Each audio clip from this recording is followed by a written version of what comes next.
Guys, tingnan nyo ang aking si Davy po to. Ayaw niya ilagay yung tinapay sa pinggan. Ayaw niya kainin. Gusto niya nasa sahig.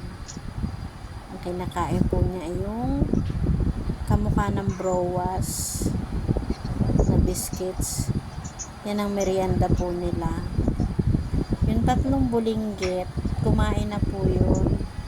Nilagay sa kulungan, nagsalo-salo sila sa malaking pinggan. And then si Davy, yan, gusto niya nandyan sa may gilid.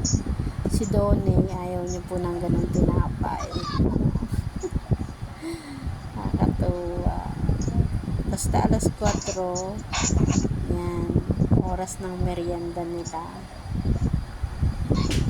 Kain-kain ng tinapay. Nakakatuwa ang mga bebe ko. Pagkagising, sarap buhay, may merienda. Kain-kain.